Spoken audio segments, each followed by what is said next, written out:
So let's find our way around the comp edit view. Let's just go into it again. And there's quite a lot to look at. So let's decide what's what here. Well, up the top here is the clip overview area. And basically this is what you see. If I just press escape, this is what you see. Okay, it's a little bit more stretched out when the clip edit window is closed down. So let's look at this clip overview area. And basically this is what you actually hear when you run the sequence. If I just run the sequence. Deep in the ocean or out into space. Obviously, if you were in the normal song with all the other tracks running, you'd solo this, so you could only just hear this. But as this is the only thing in this project, I don't have to do that. And this is a representation of either the result of your comping, which we haven't done yet, or whatever clip is selected here. So if I go to this clip, take 6. Deep in the ocean or out into space. You can hear that's a different take. So basically, this is the sum, if you like, of what's going on down here. Now there are a few things on here. You've got your normal volume, and this, if you've got a comp going on down, in other words, you've got different bits of different takes selected, this will bring the volume of the whole lot up and down. You've got your resize handles over here. You can drag left and right over here as well. Okay, like that. You've got the fade in handles and fade out. Okay, I'm just going to undo that for a minute. All the usual things you'd expect to see. One thing here, this tiny icon here, this shows you whether the clip is in single take or in comp mode. And you can see these little bars. If I very quickly do a comp, and we'll explain this in full in a moment.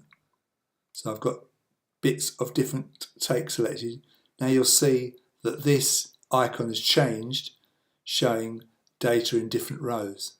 If I undo that, you'll see it's gone back to the single take view.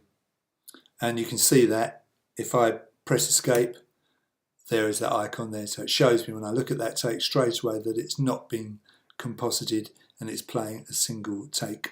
Now moving down, there's a silence area here. This narrow strip here, now this is used, as you would expect, for putting bits of silence into your overall clip. You may have a bit of noise you want to try and get rid of. And as I say, I will deal with that in real detail later on. Over on the left here, we have these little speaker icons. And basically, if you click one, you are selecting what we call single take mode. So you're making, in this case, take 7 play. Deep in the ocean or out into space. So if I click take 5's little speaker icon and press play, you'll hear there's nothing except that little gasp at the end there. So that's an empty, practically empty take. So you can't do any comping with these buttons selected, but they're just a great way of auditioning the different takes. And whichever one you press, you'll see the take lights up in your chosen colour. And obviously you can only play back one row at a time. You can't combine this row and this row. Why indeed would you want to? But basically you can only play back one row at a time. Otherwise you have a mangled mess of takes. Each comp row has a level fader. So if you look at this, if I play the track. Deep in the ocean or out into space. Now listen. Deep in the it's ocean softer. or out into space. Deep in the And you can see the ocean waveform or out reducing. into space. Now if I bring this up, Deep in the ocean or out into space. see the waveform comes out. And it takes a little while to kick in. Sometimes you think, oh, that hasn't worked, but you just have to give it a little time to kick in. And because take 7 is the take that's currently being played, if I drag the fader up and down, Deep in the ocean or out into space. You'll notice the same thing happens in the clip overview area. Okay, so we'll just put that back. If you get a bit lost with this, don't know where you were, just hold down Command, click the fader handle, and it will jump back to where it was in the first place. So very, very useful. Now these little tabs that stick out, they are the comp row handles. And if the comp row has been used in the overall composite, these light up and stay a solid colour. Obviously you can see this one's lit because obviously I'm playing take 7 in single take mode. And see, if I hover over that little speaker icon, that single take mode box comes up. You can also reorder the comp rows. If I hold down the handle and just drag downwards, look at the red line, let go, and now take 7 is underneath take 6. Just going to undo that.